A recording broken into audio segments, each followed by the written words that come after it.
Bismillahirrahmanirrahim. Pemirsa yang dirahmati oleh Allah, Tuhan yang Maha Esa. Bersua kembali kita di kanal Hikmatologi, serial monolog sederhana mengajak diri kita masing-masing berpikir dengan kelembut cerdasan hati nurani. Tentu saja sesuai dengan kitab suci, agama, dan kepercayaan yang kita yakini. Pemirsa, ketika marak sosial media, khususnya WhatsApp, maka banyak sekali posting, kopas dari ragam sajian. Utamanya yang kita bicarakan kali ini adalah gerakan-gerakan yang dimotori oleh sejumlah praktisi kesehatan, praktisi olahraga, dan para dokter. Tidak ketinggalan juga Ustadz, Tuan Guru, ajengan, yai, ustazah, dan seterusnya juga menampilkan sajian-sajian yang menyehatkan bagi jiwa dan raga.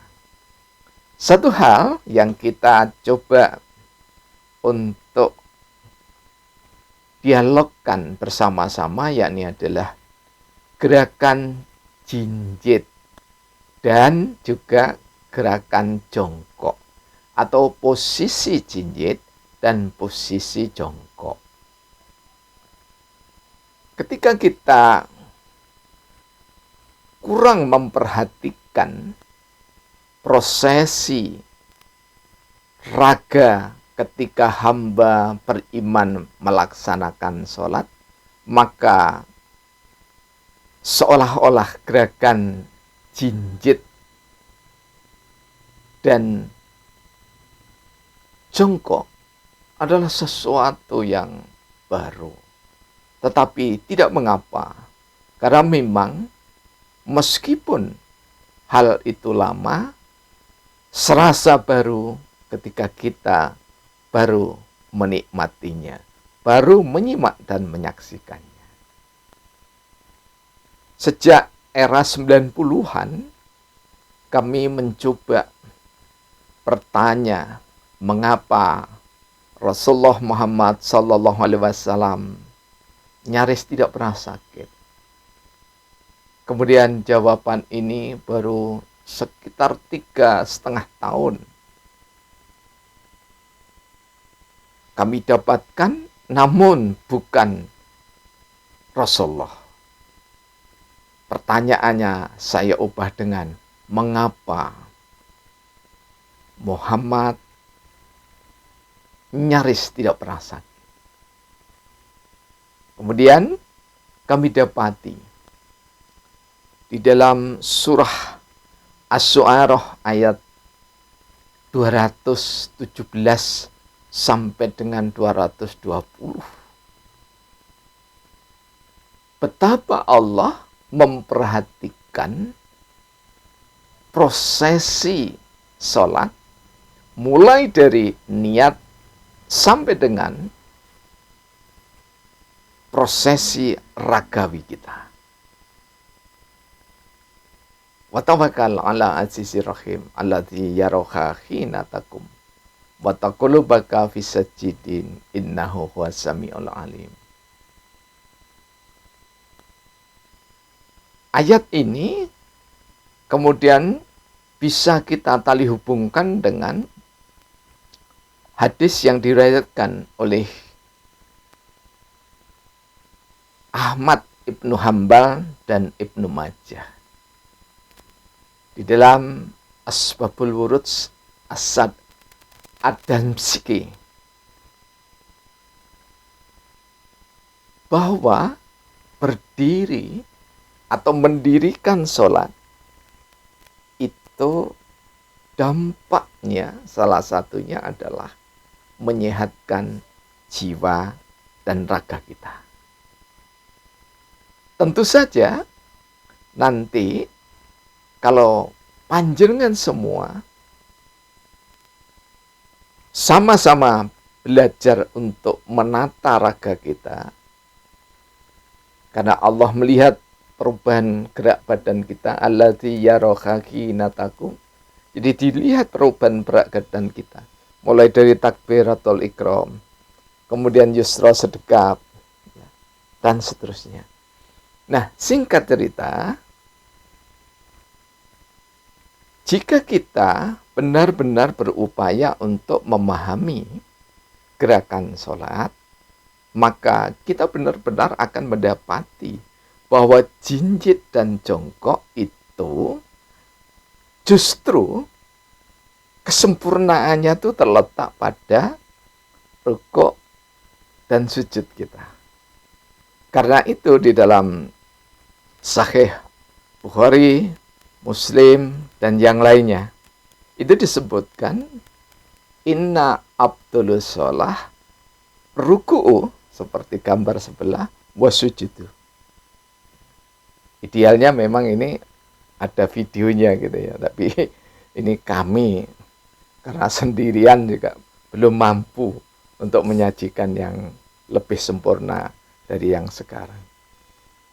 Jadi sesungguhnya sholat itu utamanya terletak pada rukuk dan sujud. Kemudian disusul dari tanpa Imam Bukhari, Imam Muslim mengatakan bahwa qamu juga dengan berdirinya. Mengapa demikian? Ya, karena kalau kita berdiri, tidak usah kita mencontoh Rasulullah, tapi mengikuti. Jadi kalau mengikuti itu di belakangnya begitu ya. Karena kalau Rasulullah didasarkan pada hadis dari Imam Abu Daud dan Imam An-Nasai, ini terutama sholat malam. Kalau sholatul lail itu bacaannya pertama Al-Fatihah, kemudian Al-Baqarah, Al-Imran, An-Nisa. Ini kalau kami hitung, kalau tidak salah sekitar 669 ayat. Nah kemudian, singkat cerita, rukuk, sujud, rukuknya, iktidalnya, sujudnya, iftirasinya, sujudnya lagi, sampai nanti tawaruk, tahiyat akhir itu, semuanya dalam durasi yang relatif sama. Ini diriwayatkan dari Imam Bukhari, kemudian Muslim, Tirmizi, An-Nasai, Abu Daud, Ahmad Ibnu Hambal, dan Ad-Darimi. Masruk disyariatkan. Kalau toh kita memang jarang yang punya kemampuan, utamanya kami ya, belum mampu seperti itu, ya, maka jika panjenengan melakukan rukuk seperti yang ada pada gambar ini, dengan bentangan kaki selebar bahu, ya, kemudian tangannya lurus, kemudian bentuk punggungnya itu seperti pelana kuda, dan menyanggah kepala dengan bagus, kurang lebih 90 derajat. Maka ini bukan sekedar jinjit, tapi super jinjit gitu ya. Kenapa saya sebut super jinjit? Karena seluruh jari jemari kita itu menyangga beban tubuh sesuai dengan tubuh kita masing-masing.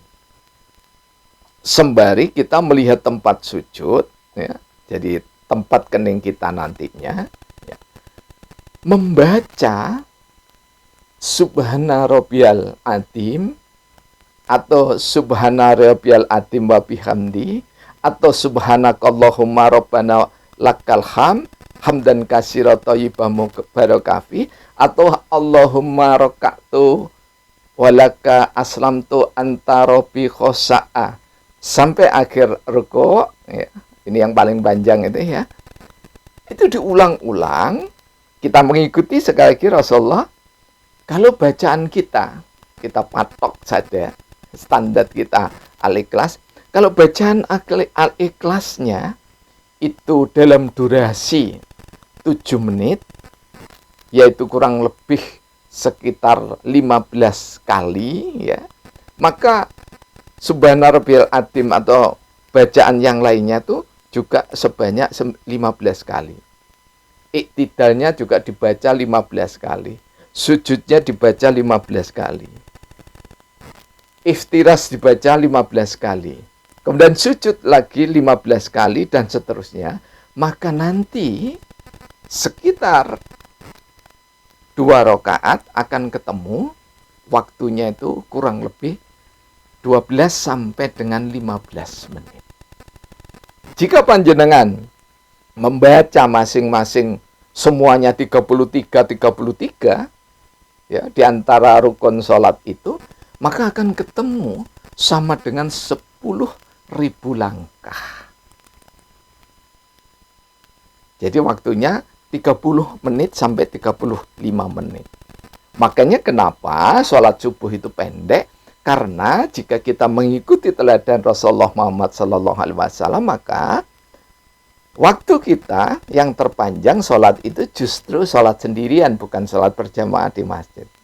Jadi sholat sendirian, kita berasik mansuk dengan Allah, ya, membaca dengan insya Allah tartil sesuai dengan kemampuan kita, maka akan didapati ketika rukuk seperti ini, posisi melipat tubuh rukuk seperti ini, maka seluruh ruas persendian ini justru beda dengan jinjit ataupun kita jongkok ya. Kalau jongkok itu yang kita dapat hanya sendi-sendi yang berada di terutama di kaki, di samping juga sedikit di tulang selangka dan juga di punggung. Tetapi ketika kita rukuk seperti gambar di sebelah itu, maka kita akan mendapati seluruh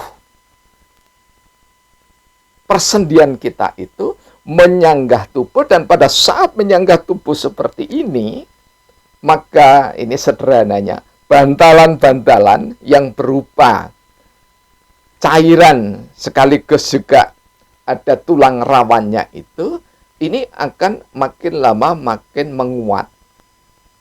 Dengan makin lama makin menguat, maka kita insya Allah akan tercegah dari penyakit nyeri sendi atau rematik persendian dan yang lainnya. Tapi lebih dari itu, rukuk ini juga insya Allah, karena ibu jari dan semua jari jemari itu terhubung langsung ke otak, maka kita mudah untuk terhindar dari penyakit yang bernama Alzheimer atau kepikunan. Nah, pemirsa hikmatologi yang dicintai, dirahmati oleh Allah Tuhan yang Maha Esa, ya. Pada saat rukuk seperti ini, sendi yang ada di leher kita itu optimal menyanggah kepala. Karena itu tidak merunduk, juga tidak mendongak. Kalau merunduk itu pasti nanti hasilnya tulang belakang akan seperti ini bentuknya. Jadi bungkuk seperti udang gitu ya. Sedangkan kalau kita mempertahankan kepala, maka bentuknya seperti ini. Jadi begini. Seperti pelana kuda antara badan belakang kita dengan badan depan kita, yaitu kepala, ya, itu sejajar. Jadi jika dibentangkan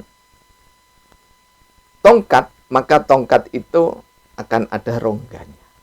Nah, pada saat itulah mulai dari kesehatan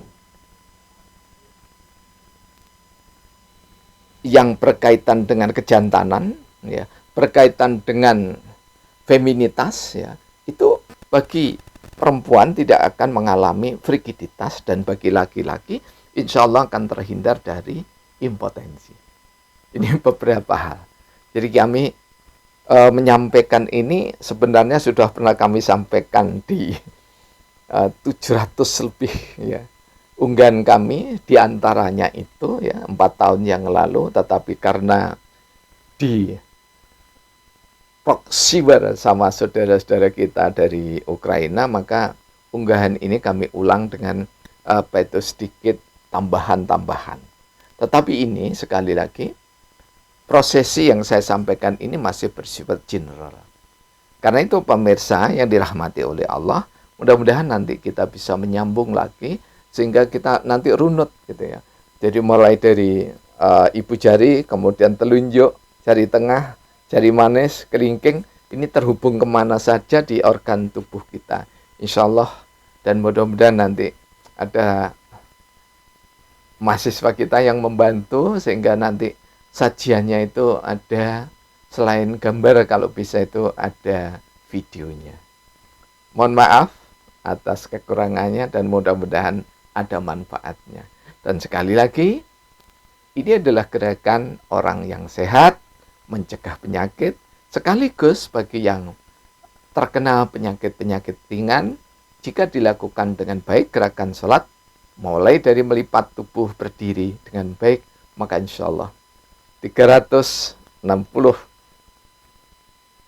penyakit akan nyah dari tubuh kita. Terima kasih.